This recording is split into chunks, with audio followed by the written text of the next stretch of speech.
Hey, what's up, people? Piz out here, and continuing my series File 13, in which I discuss cult, sleaze, exploitation movies so bad they're good. Today I'm bringing you a holiday File 13 special. I want to talk to you guys about the film Don't Open Till Christmas.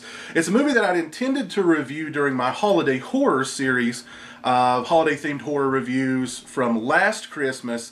I didn't include it into that series, which I'll put a link to the playlist to that series in the description below. But I remembered really only two things about Don't Open Till Christmas. One is that it's really, really bad, and two, I'll get to more. I'll get to that here momentarily. But Don't Open Till Christmas is an unmitigated mess of a movie. It is a catastrophe of a motion picture. It's a movie that took 2 years to complete, and no fewer than 3 directors to complete it. The movie stars Edmund Purdom, who his only stipulation to starring in the film was that he would also direct it. He plays this Scotland Yard inspector investigating a series of brutal homicides in London. It's Christmas time in London, and apparently everybody in the entire city is dressing, every man, including one woman, is dressing as Santa Claus. Those people are going out on the town, and they're ending up getting brutally butchered. And it's up to him and his partner to investigate the murders. Edmund Purdom actually walked away. He actually quit the movie before the movie was even completed, just simply walked away. Another director was brought in who was fired after 2 days. Then another director was brought in along with another writer, and half the movie was rewritten and reshot. And that's why we have the disaster that is Don't Open Till Christmas. And where to really begin with the movie, it's all pretty much bad. It's all pretty much bad, and at least the first 2 acts of the movie are at least watchably bad because they're so bad. Let me set up a sequence here for you. We're at this big Christmas party. There's a guy walks out dressed as Santa Claus. He's blah, blah, blah. Somebody throws a staff with a blade on the end of it through the back of his head, through his mouth. And the crowd barely whimper. The crowd's response is, "Oh dear." Even the guy's own daughter is like, "Daddy, no." The guy's just been butchered in front of a crowd of dozens of people, and the reaction is pretty much, "Bloody hell," you know. His own daughter is, "Daddy, no." That's what kind of kills we have in this movie. We have some really poorly executed kills in this movie. It's also the kind of movie that's so underlit that the night scenes are almost, they're just a black screen. You can't really tell what is going on in some of those sequences. We have kills involving a Santa that gets shot in the mouth with a pistol, and this plume of smoke engulfs him as if he were shot with like a Civil War musket. We've got one Santa who's face planted on a chestnut roaster. His body is then flung atop the chestnut roaster, and it then bursts into flames. The only other thing that I remembered about the movie, aside from the fact that it was really bad, was another one of the kills, which involves a Santa Claus being castrated in a public restroom. And all of these sequences, all of these kill sequences, first off, they're of varying quality when you watch the movie. So you can tell, okay, this was shot probably 2 years after the scene that precedes it, and the scene that follows it was actually shot, because the quality is very much different. It's as if someone was standing on the set with, or in the editing room with like a stopwatch. And every 10 minutes they're like, okay, we got to have a kill.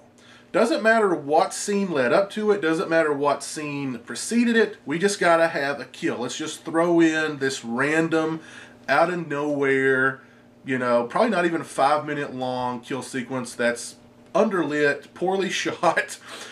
with pretty bad special effects for most of them. And let's go.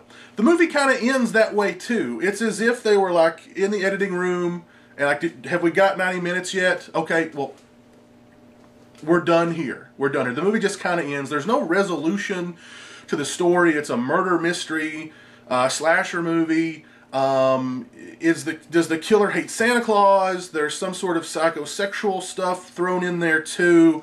It's just an absolute mess. It's an absolute mess. We've got lots of gratuitous nudity in the movie, which not complaining there. You've got some serious lapses in logic in this movie. There's one sequence where after like the fourth or fifth Santa Claus is killed, Edmund Purdom's partner looks at him and goes, "Do you think we've got a maniac on our hands here?" Probably just a coincidence. We've had 4 or 5 people dressed as Santa Clauses all end up dead. I'm sure it's just a coincidence. We've got another sequence where one of the lead suspects in the movie is picked up, dragged downtown, thrown into the lead investigator's office. And the guy goes, "There's been another murder, hasn't there? And you think it's me?" And the cop's like, "No, you're no longer a suspect. Bye-bye." They picked him up, dragged him downtown, threw him into the detective's office just for the guy to tell him, "You're no longer a suspect." We've got police interrogation sequences that last literally seconds in this movie. It's like, okay, what'd you see? "I saw a tall guy. He wore a mask." "We appreciate it. Thank you very much. We'll see you later." Literally. It is a disaster. The movie's a disaster. The first 2 acts of the movie are at least watchable because they're so sort of bad, and it's edited so choppily. It's like they cut this thing with a meat cleaver. Scenes just don't flow together. Like I said, the kill sequences just sort of pop up. It's like you'll have, Edmund Purdom's character at dinner with this woman, and then boom, here's a murder, and then like it cuts to a photographer taking pictures of a naked woman, and then it cuts to another night scene of somebody being killed, and it cuts to a day. It's a mess. It's a mess. There's no continuity. There's no smooth transitions in this movie. It's just a mess. But at least for the first 2 acts, it's kind of a watchable mess. The final act of the movie, really probably the final, I would say 40 minutes of the movie, are almost unbearable. Unbearable. Edmund Purdom's character completely disappears because he walked off the movie. Smart of him, he walked off the movie. So the other director has to sort of focus on all these other characters and, just sort of write this really gobbledygook, stuff. I mean, it's long sequences of people following people and nothing's happening and there's no kills happening, and there's the killer talking about all this psychosexual crap just to pad the movie out, just to get it to that 90-minute mark, if it's even 90 minutes. So they say, okay, we got a movie, let's just get out of here. And like I said, the movie just sort of ends. There's no resolution to the storyline. It's just over. It's just done. And honestly, by the end of it, you're just like, thank God it's over. That's the don't open till Christmas. Don't open ever. Honestly, it's got some moments. It's funny. It's so bad it's good for at least the first 2 acts. That final act, I gotta tell you, that was a death march. Getting through that was a death march. But don't open till Christmas if you're a holiday slasher completist. If you're just a slasher completist, I recommend it, I guess. It's kind of one of those movies that, you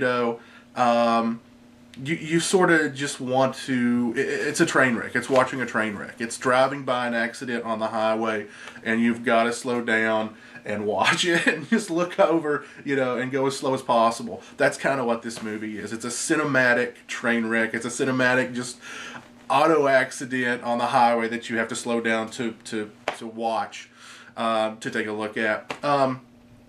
So, yeah, don't open till Christmas. my File 13 holiday edition for you guys. I hope you guys enjoyed. Hope you guys are all having a great holiday season, a great Christmas, Kwanzaa, Tet, Hanukkah, whatever it may be that you guys celebrate at this time of year, or if you celebrate nothing at all.